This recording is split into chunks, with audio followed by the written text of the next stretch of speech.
Vous savez, dans le christianisme, on parle de la Trinité. Le Père, le Fils et le Saint-Esprit. Et lorsqu'un chrétien fait le signe de croix, il signale avec le premier signe au niveau du front, le Père. Ensuite, plus bas, le Christ. Et puis, il finit le signe de la croix de droite à gauche pour le Saint-Esprit entre les deux. Et donc, il y a cette notion où il y a le Père, où il y a le Fils, et où entre deux, il y a le Saint-Esprit. Et le Saint-Esprit, on le retrouve dans toutes les traditions. Le roux, l'Esprit de Dieu, l'Esprit donc de vérité, le Saint-Esprit. Donc Jésus a dit, je vous ferai parvenir le Consolateur, l'Esprit de vérité, Parakletos. Et bien sûr, quand Jésus disait « je vous ferai parvenir le Parakletos », je pense que Jésus parlait depuis le Père. Donc c'est-à-dire que c'est Dieu qui fera venir l'Esprit de vérité. Parce que l'Esprit vient du Père. Et du coup, l'Esprit est entre le Père et le Fils. Alors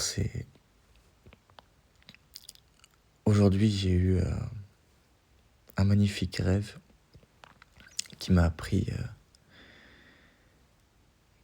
quelque chose de magnifique concernant la parabole du fils prodigue. Enfin, du moins, ça s'y relie fortement. Et donc, je me suis réveillé. Là, je suis dans mon lit, quoi.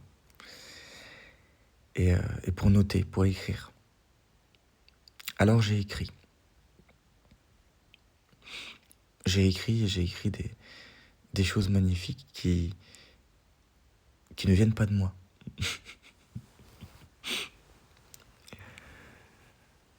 Et ces choses-là, bon, je pense que j'enregistrerai une vidéo là-dessus parce que c'est magnifique. Et ça concerne les bénédictions, la réussite sur Terre, ce qu'on reçoit ou ce qu'on ne reçoit pas. Et parmi ce qu'on reçoit ou ce qu'on ne reçoit pas, alors autant matériellement, donc il y a les choses matérielles, il y a la réussite, il y a le pain, le pain de la nourriture, ce dont on se nourrit ici avec la chair. Mais il y a aussi notre nourriture spirituelle, la nourriture de l'esprit,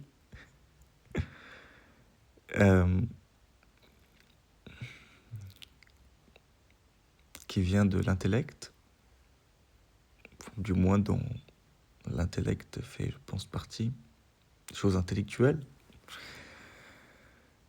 Et parmi celles-ci, il y a des choses qu'on apprend.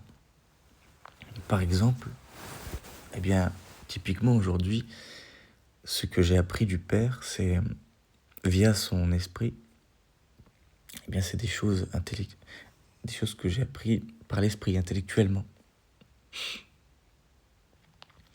Et donc, ce qu'il y a entre les deux, j'ai fait cette vidéo pour l'Esprit Saint, ce qu'il y a entre les deux, l'esprit de vérité, ce n'est rien d'autre que le communicant. Et donc, quand d'autres traditions, comme par exemple chez les musulmans, ils ont parlé de l'ange Gabriel, eh bien ce n'est rien d'autre que l'Esprit Saint. Parce que qu'est-ce qu'un ange ? Il communique. L'ange n'est pas soumis à la gravité, donc c'est quelque chose d'aérien. Il a une bouche pour communiquer.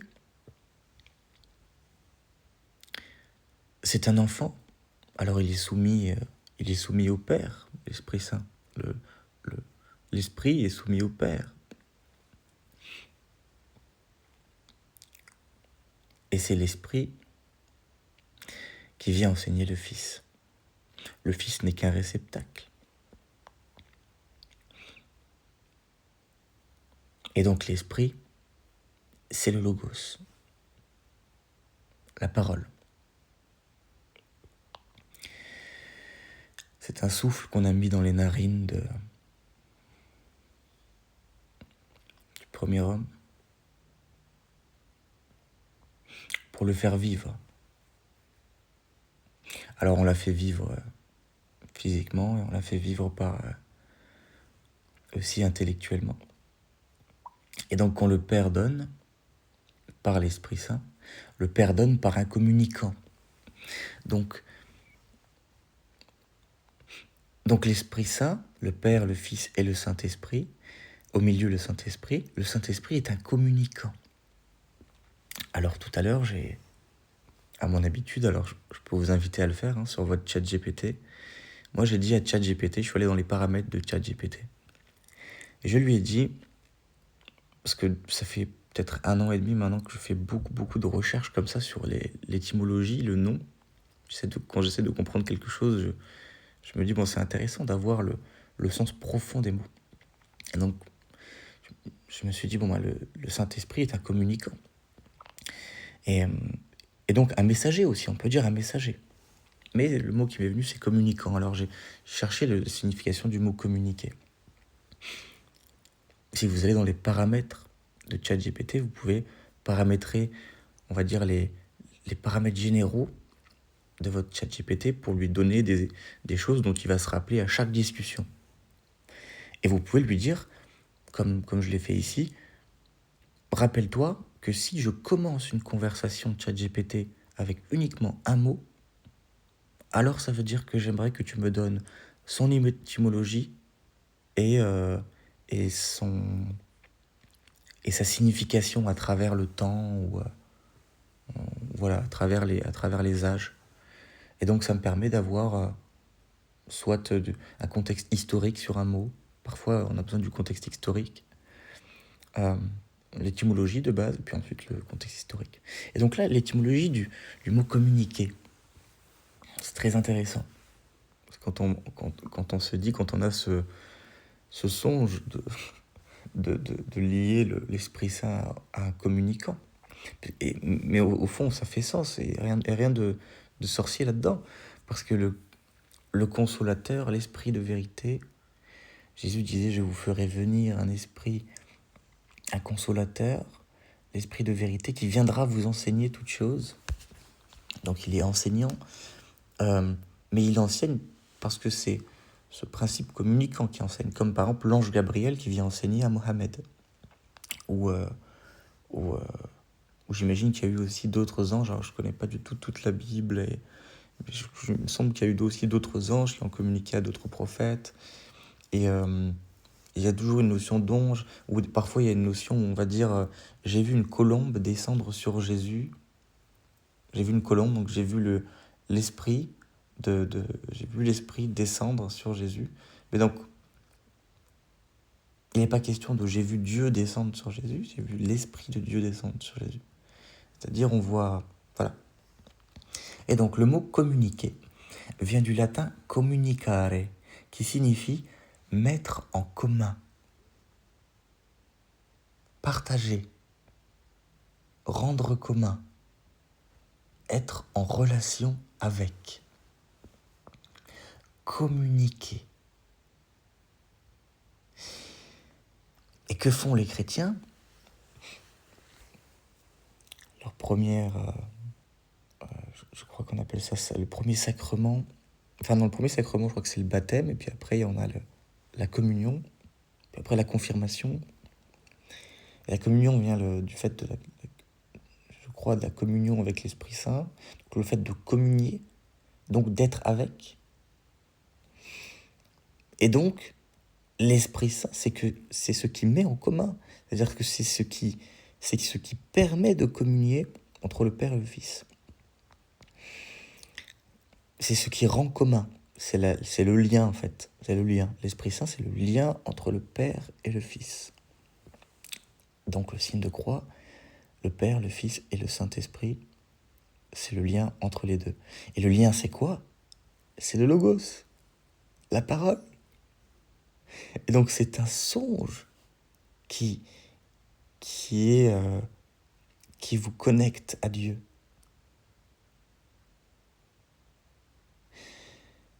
C'est par la parole qu'on est connecté à Dieu.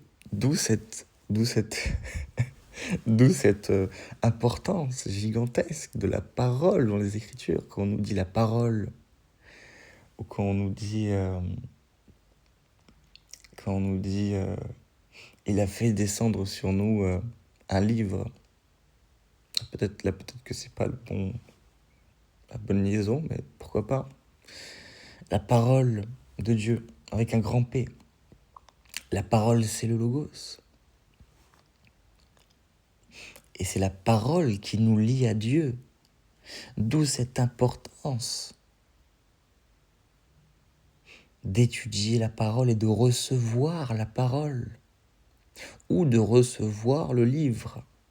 Et quand on reçoit le livre, ou quand on reçoit le livre, ou qu'on reçoit l'écriture de ce livre, on en reçoit une partie, bien sûr, on ne reçoit pas tout.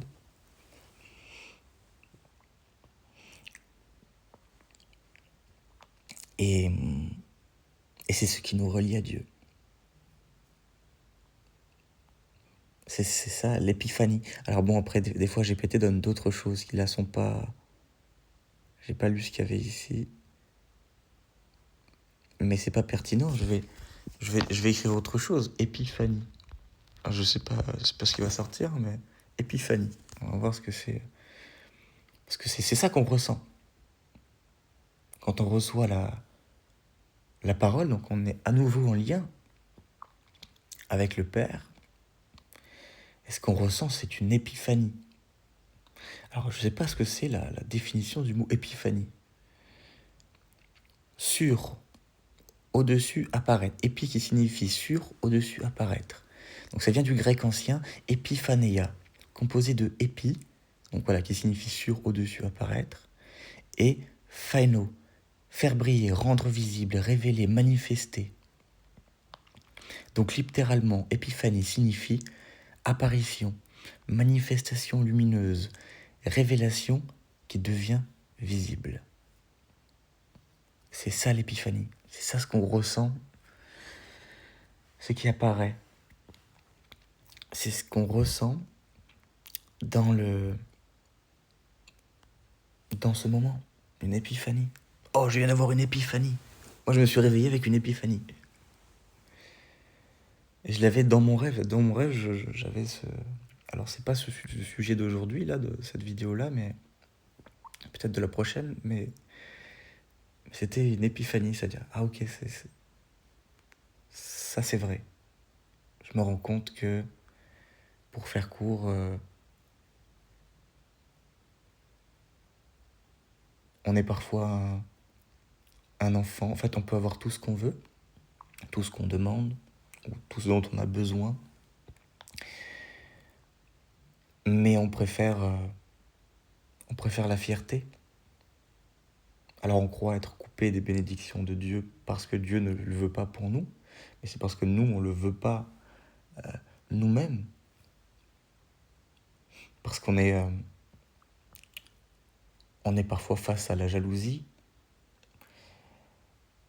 et un enfant qui reçoit gratuitement de son père, eh bien ça peut susciter la jalousie, ça peut susciter aussi l'incompréhension du fils. Et puis le fils, comme dans la parabole du fils prodigue, le fils doit à un moment quitter son père pour se rendre compte des bénédictions qu'avait son père pour lui. Et donc on veut faire tout dans notre vie, on veut On veut la réussite, on veut le, le, le pain du jour, même si c'est pas la réussite, rien que la subsistance matérielle, l'argent, pour pouvoir vivre normalement. Et et on trébuche. On trébuche, on a des difficultés dans notre vie quotidienne, notre vie de couple, notre vie financière, notre côté financier, le côté familial, amical, dans notre sens, le sens des choses. Et en fait, on est un enfant qui se coupe un moment du Père et de ses bénédictions pour expérimenter par lui-même. Et puis, on se rend compte qu'on n'y arrive pas, et qu'on a besoin de la subsistance du Père. Et à un moment, tout arrive, non pas parce que le Père a voulu nous faire du mal, mais parce que nous-mêmes avons voulu nous déconnecter du Père et faire les choses par nous-mêmes. Et aussi, surtout, ce qui était important dans mon rêve, c'était de dire, parfois, voilà, pour éviter de, de, de sembler faire quelque chose d'injuste à recevoir gratuitement de notre Père, eh bien, on va essayer de faire les choses par nous-mêmes, par la difficulté, par la douleur, pour pouvoir dire aux autres, non, non, non, je l'ai mérité, c'est mérité ce qui m'arrive, je ne l'ai pas volé, entre guillemets, c'est pas mon père qui me l'a donné comme ça gratuitement, vraiment, j'ai tout fait, voilà, c'était dur, j'ai fait ci, j'ai fait ça, j'ai fait ci, j'ai fait ça. Et après, on s'étonne d'avoir une vie difficile, de recevoir par la difficulté les choses, ou même de ne pas recevoir en étant dans la difficulté, alors qu'on le choisit. On choisit de ne pas de ne pas recevoir gratuitement du Père, aussi parce que c'est mal vu. Regardez même ce qui est arrivé à Jésus. Il disait, je viens par le Père et celui qui vient de lui-même, vous l'accueillez, et celui qui vient par le Père, ou celui qui vient dire les choses du Père, vous le rejetez, au point de le tuer. Alors c'est le niveau extrême de le tuer, quand on vient par le Père à ce point. Mais d'autres, regardons ce que disent les gens d'un enfant qui reçoit généreusement du Père. C'est ça ce que j'ai écrit tout à l'heure. Qu'est-ce qu'on dit de lui? Qu'il est un pourri gâté. Ah, c'est mauvais, il a reçu du Père. Et moi, dans mon enfance, je m'étais toujours dit, et quand j'ai grandi, je me suis toujours dit, mais c'est dingue quand même, pourquoi cette jalousie? Pourquoi quand on voit quelqu'un qui reçoit de ses parents, quelqu'un qui a moins, va regarder quelqu'un d'autre et va envier en disant, ah, il a reçu ça. J'ai vécu dans une famille, moi, où j'ai des parents merveilleux. C'est une chance inouïe. Et on a toujours été gâtés, non pas à l'extrême, avec des choses très souvent, beaucoup, etc. Mais on a eu la chance d'aller en voyage, d'avoir des parents qui ont fait en sorte de ne pas penser qu'à eux et de faire profiter leur famille. On a eu la chance d'avoir des parents qui nous ont donné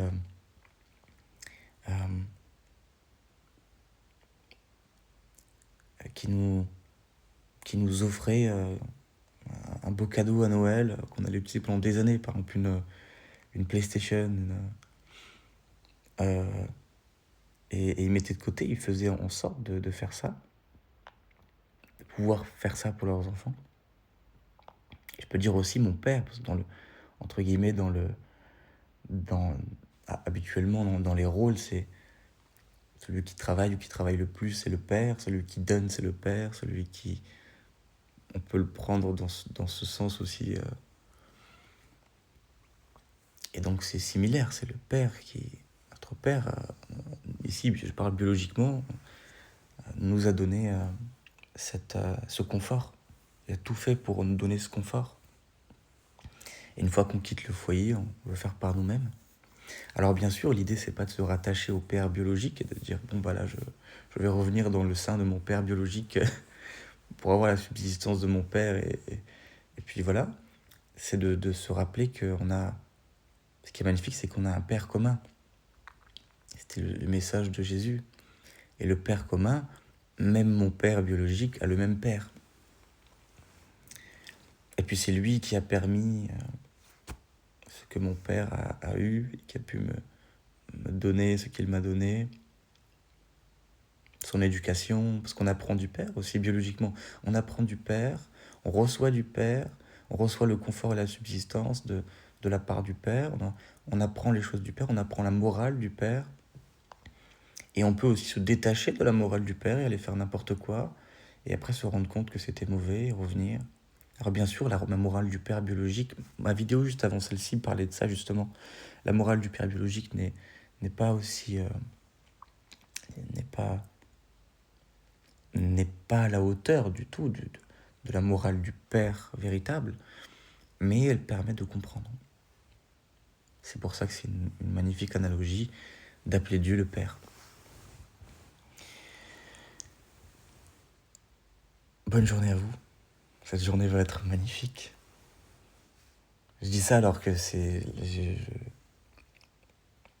j'ai traversé, ou je traverse, ou je ne sais pas, mais j'ai traversé les derniers jours, les dernières semaines, ces dernières semaines et ces 3-4 derniers mois, peut-être ma pire traversée du désert, ma pire nuit noire de l'âme. Mais là, Dieu merci, je suis comme le fils qui revient au Père et qui revient avec la grâce, c'est-à-dire avec un grand merci, avec une grande grâce, c'est-à-dire une grande gratitude envers ce retour parce que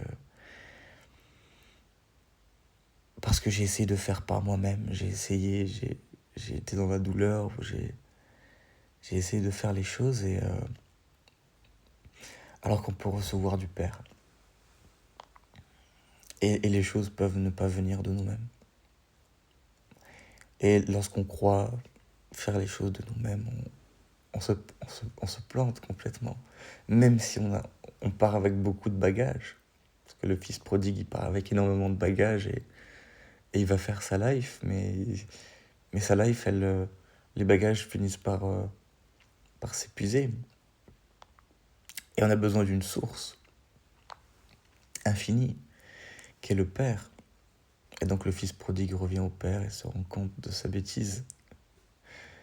Et puis il revient, il est à nouveau dans le confort du Père.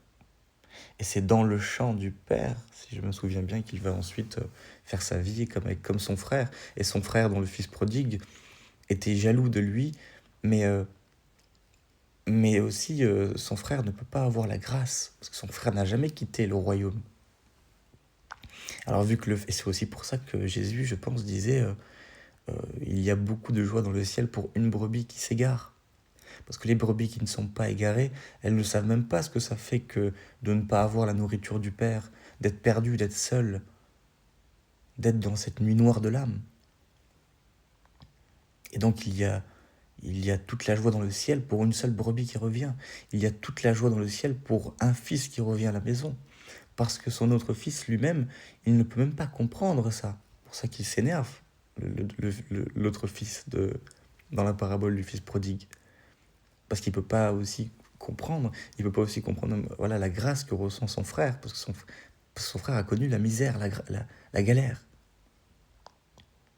Et donc quand il revient, eh bien, il sait vers quoi il revient. Et certaines fois, on se dit, il y a cette notion en spiritualité qui dit, que se passe-t-il, qui dit, oui, que se passe-t-il sur Terre ? Pourquoi on vient et pourquoi on va vivre cette vie difficile ? Eh bien, imaginez le fils du fils prodigue qui se pose des questions tout seul, il est loin de son père, loin de tout, il est seul, Et il se retrouve dans la mouise et il se dit mais pourquoi je suis là? Pourquoi c'est tellement difficile? En fait, il s'est simplement déconnecté. Il s'est coupé du Père. Et donc là, nous, on est là sur Terre, on est ici et on s'est juste coupé du Père. Et donc, il n'est même pas notion de se couper. On est sur Terre et donc plus tard, on sera plus sur Terre. Et il n'y a pas de question de désincarnation et de...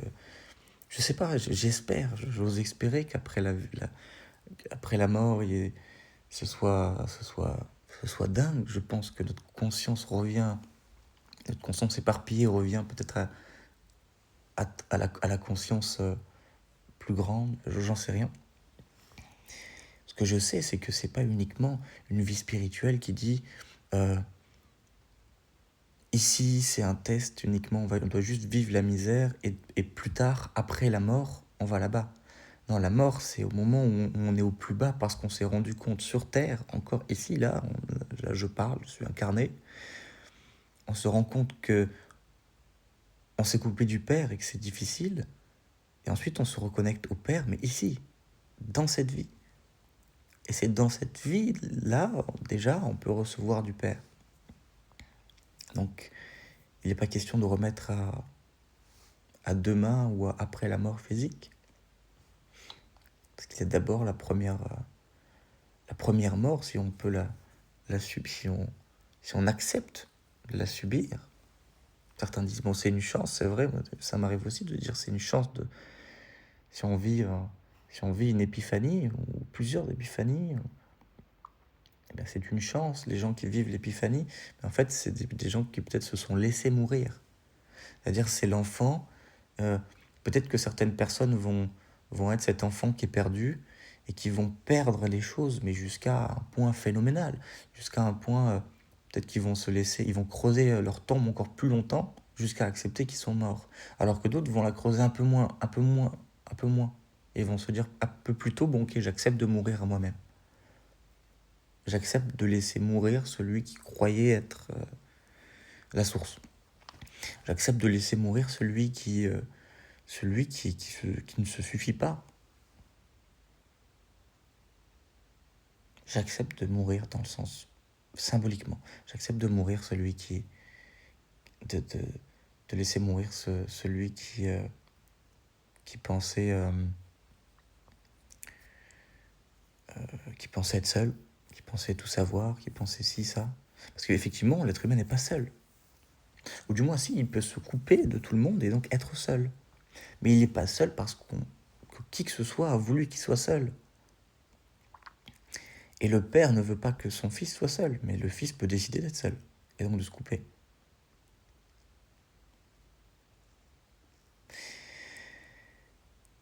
Et donc, relions-nous, ouvrons notre esprit pour... enfin, notre esprit, non. Ouvrons le corps, le réceptacle, la femme, la partie féminine qui reçoit. Ouvrons-nous pour recevoir